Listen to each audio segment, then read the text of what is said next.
existe realmente el macho alfa, porque inicialmente el término viene de una manada de lobos y el lobo, vamos a decir, dominante, era el que era clasificado como el lobo alfa.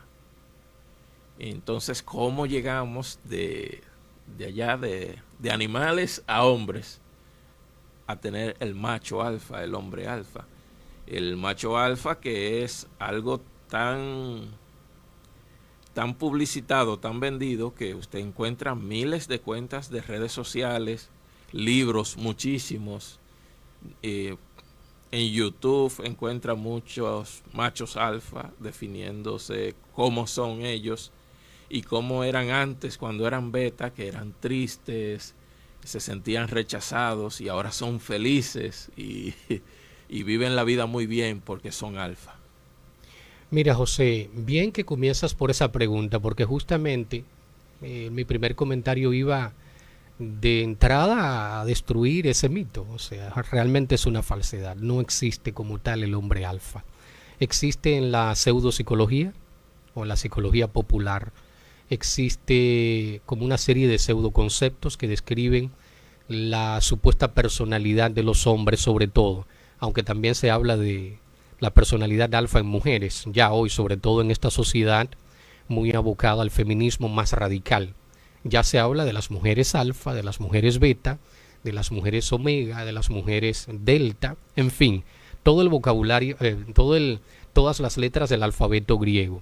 Porque hay que comenzar por ahí también, decir que estos nombres que llevan estas personalidades están identificados con letras del alfabeto griego. Entonces, justamente como acabas de decir, hay una controversia porque este concepto del macho alfa se toma de un aporte que hizo David Mech, que es un experto en lobos.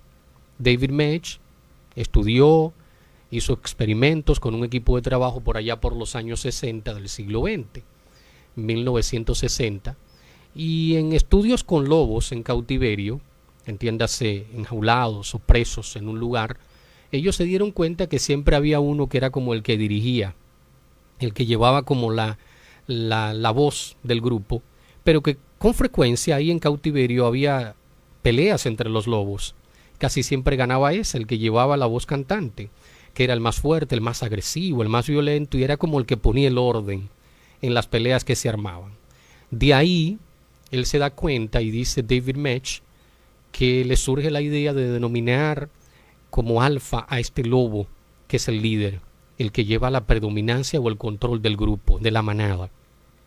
Alfa, haciendo alusión a la primera letra del alfabeto griego, que es el alfa, y que se corresponde con la letra A de nuestro alfabeto latino. Entonces, a partir de ahí, él describe, de hecho, en el libro que él escribió sobre el lobo, él describe muy bien estas cualidades que definen a ese lobo en cautiverio y que es el macho, el rey de la manada, y que entonces es al que todo el mundo sigue, es el que tiene el liderazgo, el control, y de ahí nace el concepto de macho alfa en la naturaleza, en la biología. Luego el concepto se va a extrapolar entonces a los humanos, pero resulta que las sociedades humanas son completamente diferentes, de hecho tan variadas que en un contexto tú te podrías comportar o ser considerado el macho alfa y en otro contexto no. En otro contexto podría ser el macho beta, que es lo contrario. Entonces David Mech definió a la otra parte como macho beta, el beta porque hace alusión a la segunda letra del alfabeto griego. Entonces ellos son los segundones, los que están siguiendo al alfa, los que se someten, los que no pueden ganar las peleas. Los que ejecutan las órdenes. Los que ejecutan exactamente las órdenes de los alfa. Pero hay algo interesante, que él escribe esta teoría por lo que observa en lobos que están enjaulados. Pero ya hace más de 20 años que el propio David Mech y su equipo de trabajo desmintió, rectificó, corrigió eso que él había propuesto, porque luego ¿qué hicieron ellos? En vez de estudiar lobos en cautiverio, estudiaron lobos en libertad, en la sabana, en el bosque, y se dieron cuenta que realmente este individuo no existía, sino que lo que había realmente era una manada que se dejaba guiar por un líder y que generalmente ese líder no era agresivo, todo lo contrario. Resulta que este lobo que dirige a la manada mientras están jovencitos, y la madre también se hace parte de esa guía, o sea, tanto el macho como la hembra, guían a los más jovencitos, a los hijos, a la manada, pero los van guiando en una dinámica de colaboración, no de agresividad por parte del macho que se impone, que tiene el control, sino inclusive una colaboración con la propia hembra, y ni siquiera es un sometimiento de los otros, simplemente por una dinámica de dependencia que todavía tienen los lobos jovencitos, que no pueden, digamos, al no ser adultos, no pueden valerse por sí mismos. Siguen entonces a la cabeza, pero que esta guía de este lobo en libertad, en el campo abierto, es una guía inclusive hasta de orden, no es autoritaria, no es imponente, no es de control, tampoco de agresividad. Y esas peleas que ellos observaron entre los lobos en cautiverio no se vieron en el grupo familiar de lobos ya cuando están en libertad. Y él dijo entonces que esto le obligó a rectificar y a corregir su teoría. De ahí entonces que realmente sea un mito o una falsedad aquello del hombre beta y lo del hombre alfa. No existen como tal, más que como conceptos creados o, vamos a decirlo así, conceptos asumidos por la cultura popular, por la pseudopsicología, y que se han arraigado tanto que aún sabiendo que no existen, que son mitos, todavía la gente sigue creyendo en eso y por eso proliferan, como tú dices, libros, redes sociales, inclusive hay redes sociales ahora muy famosas que se llaman manósferas o manosferas, que son justamente esas redes sociales y blogs que se han dedicado, obviamente diseñadas por hombres, que se han dedicado a atacar el feminismo radical, a mostrar manifestaciones misóginas hacia la mujer, o sea, el odio hacia la mujer, que se han dedicado a promover el desarrollo del hombre alfa, el desarrollo de este hombre varonil, fuerte, agresivo, torturador, manipulador, casi que un psicópata, ¿no? Sí. Como ya lo hemos descrito acá. Dominante, seductor. Entonces estos grupos que aparecen en estas redes sociales que se han denominado como manósferas, esas redes sociales dedicadas a eso, dentro de ellos que también están fragmentados o sectoriados, hay un grupo muy particular que se llama los incels, que viene de un término en inglés que es involuntary celibate, o sea, el célibe involuntario, que a pesar de que quiere tener relaciones sexuales o tener una pareja o una mujer le cuesta, no puede, y entonces, bueno, está en un celibato involuntario.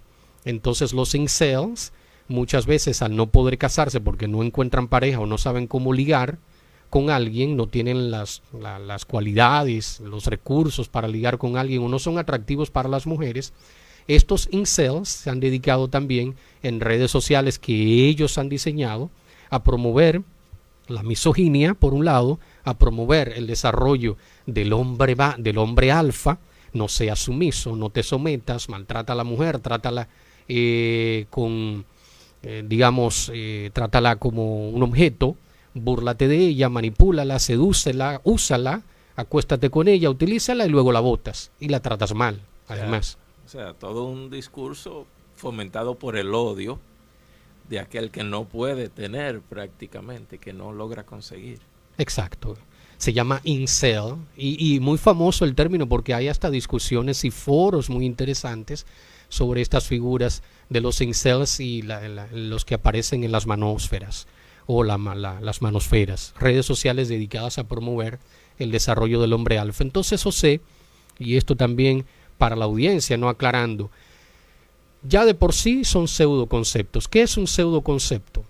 Es un concepto que aparenta ser científico, pero que la ciencia no lo ha avalado, que no hay ningún estudio que demuestre que realmente el hombre alfa existe, o el hombre beta, o el hombre omega.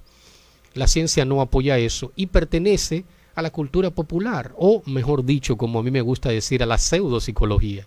La pseudopsicología es aquella psicología falsa que aparenta estar avalada por la ciencia, pero que realmente no es. De hecho, en términos muy sencillos, José, las cualidades que se le ponen al hombre alfa y al hombre beta son cualidades que se describen en la psicología científica en sí como las cualidades de los diferentes tipos de personalidad que existen y que están bien descritos en los libros de psicología, ya la ciencia. Y no es más que eso, porque cuando nos vamos, por ejemplo, a las cualidades o características que se dan del hombre alfa, no son más que muchas de esas características describen un tipo de personalidad que en psicología le llamamos la personalidad extrovertida. Y en el caso del hombre beta, o el macho beta, las cualidades de este no son más que las cualidades del tipo de personalidad introvertida que se describe en la psicología científica. Lo que pasa es que al hombre le encanta inventarse conceptos, términos, porque además suenan muy a la vanguardia, muy bonitos y aparentan ser términos que cuando tú los usas te dan esta cosa como de culto, pero para nada, simplemente son pseudo conceptos científicos.